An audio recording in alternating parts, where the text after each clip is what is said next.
में बरेली से बीजेपी के सांसद छत्रपाल गंगवार की एक चिट्ठी बड़ी वायरल हो रही है।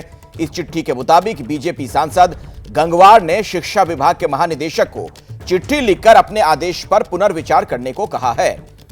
सांसद गंगवार की चिट्ठी सोशल मीडिया पर वायरल हो रही है। हालांकि एबीपी न्यूज इसकी पुष्टि नहीं कर रहा है। सोशल मीडिया पर जरूर ये जो चिट्ठी आप देख रहे हैं ये वायरल है।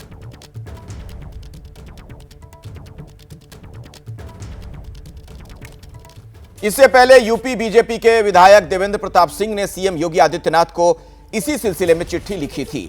उन्होंने कहा कि अगर 2027 में बीजेपी को यूपी में जीतना है तो शिक्षकों के अटेंडेंस वाले मुद्दे पर ध्यान देना होगा। हमारे साथ में एमएलसी देवेंद्र प्रताप सिंह हैं, गोरखपुर फैजाबाद स्नातक क्षेत्र से एमएलसी हैं और देवेंद्र प्रताप सिंह ने एक चिट्ठी लिखी है यूपी के सीएम योगी आदित्यनाथ को। उस चिट्ठी में जिक्र है जो डिजिटल हाजिरी, इस समय जो प्राइमरी टीचरों की डिजिटल हाजिरी का मुद्दा, उसका जिक्र है।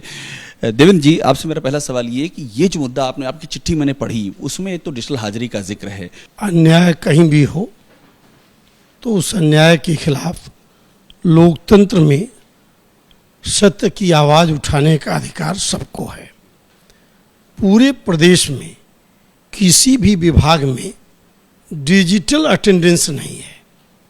सरकार को कोई नीति बनानी हो तो ध्यान में रखना चाहिए कि सभी वर्गों के लिए नीति और नियम समान बने।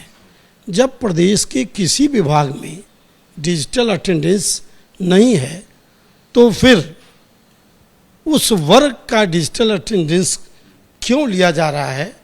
जो वर्ग कोरोना काल में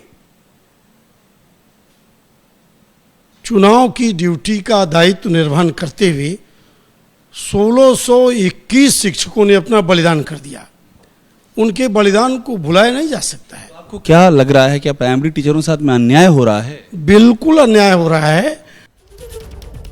सीधे मैं आपको अभिषेक उपाध्याय के पास ही लिए चलता हूं। अभिषेक, सरकार का तर्क यही बार बार कि इस व्यवस्था को दुरुस्त करने के लिए, शिक्षा के क्षेत्र में गुणवत्ता को और बेहतर करने के लिए यह कदम उठाया जा रहा है, तो क्या राजनीति इस पर भारी पड़ती नजर आ रही है?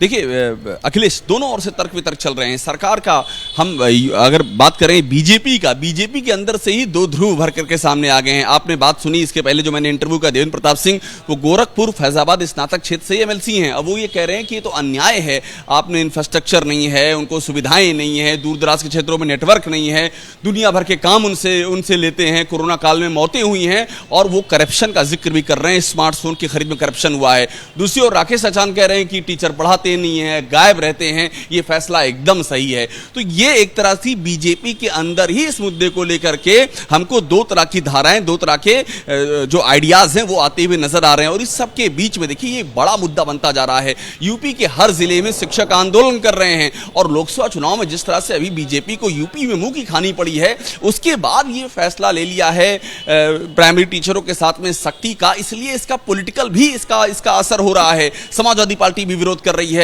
बीएसपी से बहन मायावती का, उनका भी इस मुद्दे पर ट्वीट आ गया। तो कुल मिलाकर के एक बड़ा मसला बनता जा रहा है। लेकिन दिलचस्प ये है कि बीजेपी के अंदर ही जो दो तरह की राय सामने आ रही है।